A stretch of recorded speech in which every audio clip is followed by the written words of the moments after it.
Jenny Lioré, rédactrice web, je rédige et je crée du contenu pour les propriétés viticoles qui souhaitent être mieux référencées sur le web. Aujourd'hui, je vous retrouve avec un article que j'ai publié sur mon blog. Faire connaître le no-tourisme de vos propriétés, de votre propriété sur Internet. Avant de commencer à vous expliquer comment faire connaître, je voudrais revenir sur quelque chose qui m'agace, qui m'énerve, qui me fatigue, qui me rend même malheureuse. C'est que en fait, j'ai fait une super formation en rédaction web et je m'aperçois tous les sites internet qui sont créés par des agences digitales qui en fait ne respectent pas les règles de rédaction, ni les règles de balisage, ni les règles de typographie, ni de recherche sémantique, ni de recherche de mots-clés qui sont viables. Il faut vraiment que vous compreniez, il faut vraiment comprendre que en fait un créateur de site, un web développeur, un web designer, un graphiste, c'est un métier et que de la rédaction de contenu, c'est un autre métier. Et aujourd'hui, la rédaction de contenu, c'est ce qui fait que ça prime pour Google, pour les moteurs de recherche, pour les robots des moteurs de recherche qui viennent crawler votre site et les informations qui sont dedans. Alors ok, vous avez peut-être justement des capacités, comme moi j'avais avant de faire cette formation d'ailleurs, des capacités à rédiger des articles avec des idées, avec de la créativité. Et puis vous savez mieux que personne parler de votre propriété viticole, évidemment. Sur ça, je suis complètement convaincue. Mais la rédaction de contenu à destination du web, il faut qu'elle réponde à des robots et à des internautes. Et en fait, le fonctionnement, il est que quand l'internaute vient saisir dans la barre des moteurs de recherche un mot-clé, une requête clé, Google vient crawler tous les sites dans lesquels il y a ces mots, ces requêtes, pour les proposer en fait à l'internaute. Plus le contenu est structuré, plus le contenu est balisé, plus il y a une action faite au niveau du champ sémantique, du champ lexical, plus le site a de chances d'être en première position. En fait, moi, c'est ça qui me fait rager, c'est que si évidemment votre propriété viticole est populaire déjà et a déjà une certaine notoriété par le fait qu'elle est très connue et reconnue. Évidemment que plus votre contenu sera pauvre à l'intérieur, vous aurez quand même de la fréquentation sur votre site internet. Mais aujourd'hui, moi, je m'adresse vraiment à des gens, à des propriétaires, à des vignerons qui n'ont pas forcément cette notoriété et qui gagne quand même à être connu sur le web, puisque vous faites généralement du bon vin. Le vin est de plus en plus bon dans le monde du vin. On déguste de plus en plus de choses qui sont intéressantes. Moi, je le sais, je suis dégustatrice pour les ODG et je m'aperçois, enfin, ça fait plus de 10 ans, je crois maintenant, et je m'aperçois très bien de l'évolution, de la qualité des vins ces dernières années. Donc, vous devez être présent sur le web et c'est pas parce que vous avez une propriété de 5, de 10 ou de 30 hectares que vous ne pouvez pas être plus populaire sur le web et être bien placé sur Google qu'un site qui a vraiment une énorme popularité parce que son nom est très connu et reconnu. En fait, vous avez cette possibilité-là. Et donc, ce qui me met en colère, c'est que vous pouvez prendre votre place et devancer des sites qui ont une certaine notoriété et prendre leur place en fait. Et ça avec pas grand chose, je vous promets que c'est vraiment pas grand chose. Il faut juste maintenir des règles de rédaction, des règles de balisage, des règles, enfin voilà quoi en fait. Et même dans la création d'un site internet, on peut même aussi réfléchir dans la création du site internet à trouver les bons mots pour justement faire que votre site soit performant aux yeux de Google, aux yeux des robots de moteur de recherche de Google. Voilà, donc ça c'était mon petit coup de gueule de fin d'année. Et vraiment, j'espère que vous l'entendrez et que vous pourrez le comprendre. Donc là, aujourd'hui, je vous retrouve avec un article que j'ai rédigé sur mon blog, faire connaître le no-tourisme de votre propriété sur intranet. Ben, pourquoi? Pour faire venir justement des gens à votre propriété. Quand des prospects, des clients, des internautes préparent leur séjour ou préparent une journée dans laquelle ils ont envie de venir visiter un château ou de faire une expérience insolite sur une propriété viticole, ils vont taper évidemment dans la barre de moteur de recherche des mots pour trouver ce qui les intéresse. Donc on va peut-être venir taper des mots comme atelier de dégustation, enfin voilà, j'en ai mis toute une liste là, il faut que je les retrouve, escapade au château, offre familiale vin, enterrement de vie de jeune fille ou de garçon, escape game, il y a de tout maintenant de toute façon dans le vin. Moi j'étais une des premières à créer les ateliers de sophro-dégustation en 2014 à Bordeaux, dans le Bordelais je veux dire.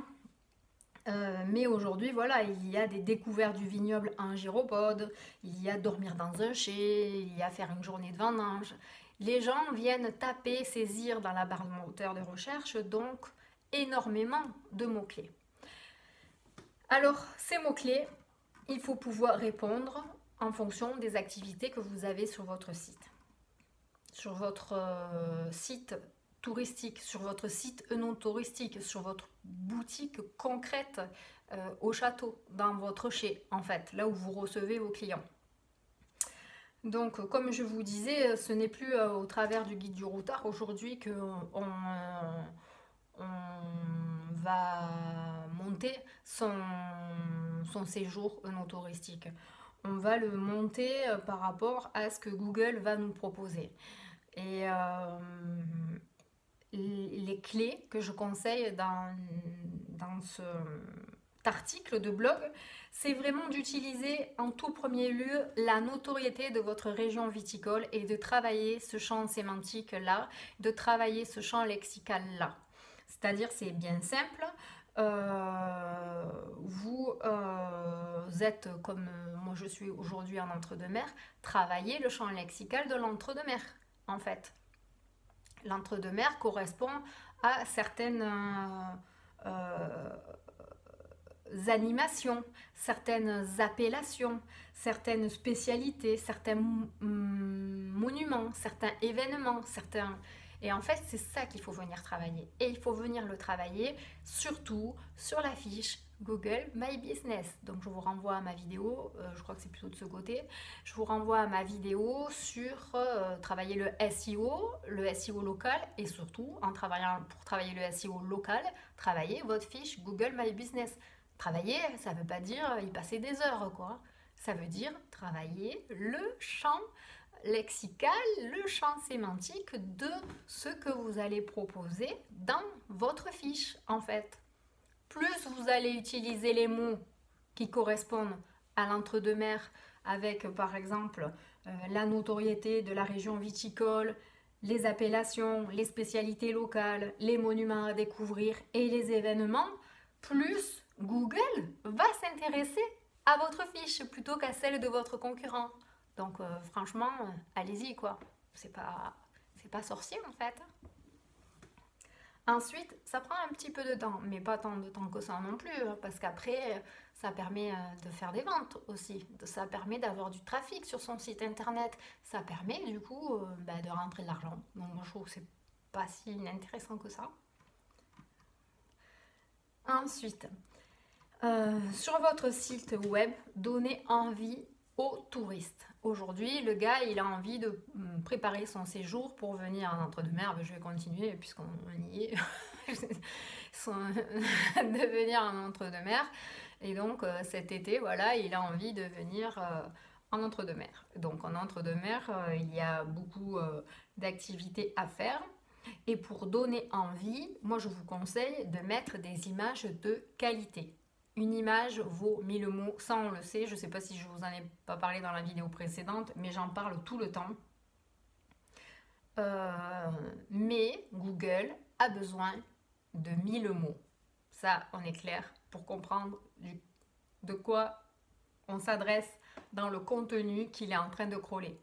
Mais si vous donnez pas envie à vos internautes avec des images de qualité, quand je parle d'images de qualité, c'est des images avec des gens qui ont le smile, qui sont super contents d'être en train de déguster vos vins, qui sont super contents en train de faire une activité, qui sont dans la convivialité, ou qui sont dans, si vous faites plutôt des activités sereines, dans quelque chose de serein. En fait, il faut que ça dégage vraiment vos valeurs, votre authenticité. Et aussi, il faut penser que les images de qualité, elles doivent être euh, de qualité au niveau de la luminosité, de la distinction de ce qu'on peut voir dessus en fait, et justement faire envie. Voilà. Ensuite, il faut penser que le client est roi. Ce n'est pas parce que le client, enfin pour moi le client n'a pas tous les droits, mais le client est roi. Donc, il faut lui donner tous les avantages qu'il a à venir à votre propriété plutôt qu'à une autre. Et qu'il sera mieux servi, il sera mieux choyé, il sera mieux tout ce que vous voulez s'il vient sur votre propriété. C'est ça qui compte en fait pour le client qui est en train de préparer son séjour non touristique. Il faut qu'il se rende compte que là, vous, c'est le top. Même si vous êtes une petite propriété viticole avec 10 hectares ou que vous pensez qu'il n'y a rien à voir chez vous, il y a toujours quelque chose d'intéressant à voir chez un vigneron. Moi, je vous le promets, et j'en suis convaincue, et c'est certainement pas la même chose qu'il y a à voir chez votre concurrent. Vous êtes unique, votre façon de travailler est unique, même si elle a des bases techniques qui se répercutent et qui se ressemblent évidemment les unes des autres en fonction des propriétés, heureusement. Mais les personnes qui vont venir sur votre propriété, sur votre domaine pour une activité œnotouristique, elles viennent bien pour quelque chose qui les fait envie et où elles se sentent en fait prises en considération. Il est aussi, donc le troisième point, important de bien être clair sur les modalités. Est-ce que c'est une offre familiale? Combien de temps les gens vont rester debout? Parce que peut-être qu'il peut y avoir des handicaps et peut-être qu'il peut y avoir... Enfin, tout ceci, il faut le préciser à l'écrit sur votre offre. Et donc préciser le temps qu'ils vont passer sur votre propriété, ce que vous allez exactement leur proposer, comment ça va se passer. Mais alors tout ça en fait il faut le faire de manière percutante et impactante, captivante. Il ne faut pas saouler les gens. Et puis même pour Google qui lui a besoin d'un contenu de mots, il faut que vous soyez clair dans les animations que vous proposez, dans les activités de thème à thème que vous proposez. Et c'est là où j'en viens de suite sur le paradoxe où il ne faut pas proposer trop d'activités. Aujourd'hui, le vigneron est de plus en plus créatif, comme je l'ai dit tout à l'heure, avec escapade au château, offre familiale, enterrement de vie de jeune fille ou garçon, escape game, balade à cheval dans les vignes, dégustation sensorielle, ou encore j'en passe et j'en passe. Il y en a tellement de choses, œnotourisme durable, atelier d'assemblage, dormir dans un chai. Il y a plein d'activités à faire sur une propriété viticole. Le truc, c'est qu'il ne faut pas trop en proposer sur votre site internet et même à la propriété.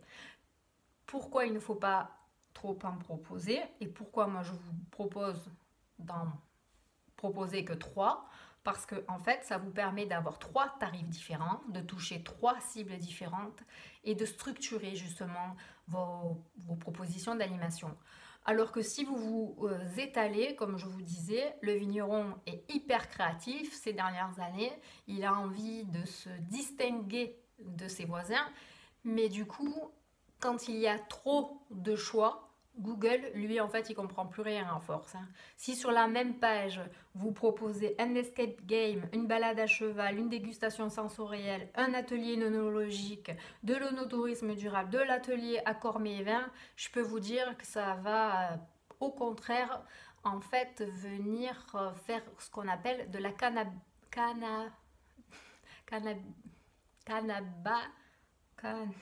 voilà,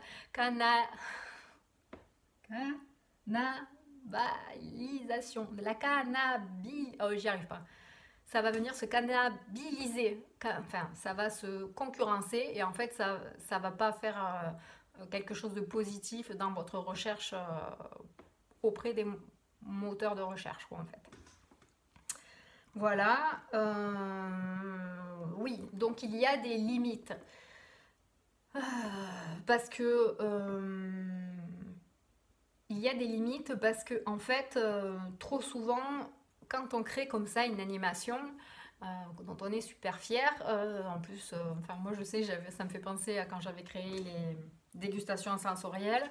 Du coup, on va mettre sur notre site web, on aura tendance à vouloir mettre beaucoup de fioritures, à se servir par exemple de plugins qui mangent beaucoup d'énergie et la rapidité du site internet en fait est très importante pour les moteurs de recherche. Plus votre site internet va vite, plus Google lui va proposer votre site intranet dans les premiers. Mais au-delà de ça, parce que ça c'est pas tout le temps valable, mais au-delà de ça, c'est que plus votre site se télécharge facilement, plus l'internaute qui ne vous connaît pas va rester sur votre site. Si c'est trop long à télécharger, l'internaute il va partir en fait, il va aller chez du coup un concurrent quoi en fait. Donc je vous invite vraiment à éviter toutes les fioritures et à rester en fait le plus sobre possible tout en étant authentique avec, comme je vous le disais dans la vidéo précédente, avec des pictogrammes qui soient captivants et qui facilitent le parcours sur le site intranet en fait. Et un point qui est très important, c'est utiliser un système de paiement en ligne. Alors, pourquoi utiliser un système de paiement en ligne? Parce que généralement, les touristes décident de préparer leur séjour en avance. Et lorsqu'ils sont par contre dans la région ou qu'ils sont occupés, si ils n'ont pas réservé et validé leur paiement directement en ligne, ben en fait, une fois qu'on est en vacances, on n'a plus de notion du temps et il se peut que vous ne voyez pas arriver vos touristes ou que le lendemain vous recevez un message en vous disant ah mais c'était pas aujourd'hui ou ah et bien moi je pensais que c'était hier ou enfin bon ou ce serait demain ou je me suis trompée d'heure ou là on n'a pas le temps, on est en vacances. Enfin tout ça il faut vraiment y penser à l'avance et c'est vrai que on a quand même PayPal qui est très démocratisé aujourd'hui et qui est très utile, alors mettez-le en pratique si vous avez une animation. Donc voilà, vous avez par exemple 3 animations à proposer. À chaque fois, en face de vos animations, proposez les liens PayPal pour de suite que le jour soit réservé et que votre animation soit du coup validée en fait. Et puis vous, c'est hyper intéressant parce que du coup, vous êtes maintenant organisé et pas inquiet de quelque annulation que ce soit, puisque de toute façon, c'est payé. Ensuite, pour faire venir à la propriété les touristes, moi ce que je conseille, c'est d'utiliser votre réseau. Vous n'avez pas assez peut-être de recul pour prendre conscience de tout le réseau sur Internet que vous avez. Je vous en parle souvent dans d'autres vidéos. Donc le réseau c'est quoi? C'est toutes nos connaissances. Alors c'est nos connaissances qui sont sur les réseaux sociaux, c'est aussi nos connaissances qui sont dans le quotidien, le bouche à oreille, et c'est aussi nos connaissances qui sont professionnelles. Donc ça je l'ai abordé plusieurs fois déjà.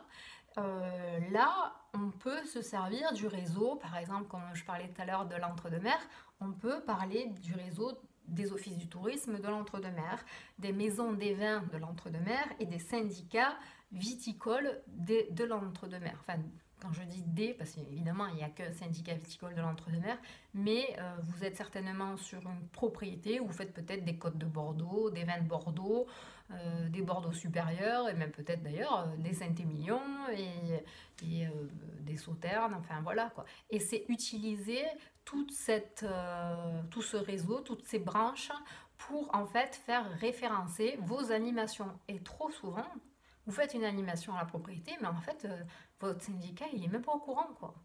Donc, moi, je vous invite vraiment à leur en faire part. Alors j'avoue, des fois, il faut payer peut-être des cotisations, etc. Mais aujourd'hui, pensez qu'un office du tourisme est beaucoup plus fréquenté sur Internet que ce que vous pouvez l'imaginer. Donc c'est très intéressant parce que du coup vous récupérez un backlink parce que vous avez du coup le lien de votre site internet qui vient sur le leur et qui va venir pointer vers le vôtre. Donc ça c'est hyper important. Et en plus ils vous font de la communication puisqu'ils vont parler des animations que vous faites sur lesquelles vous allez être référencé.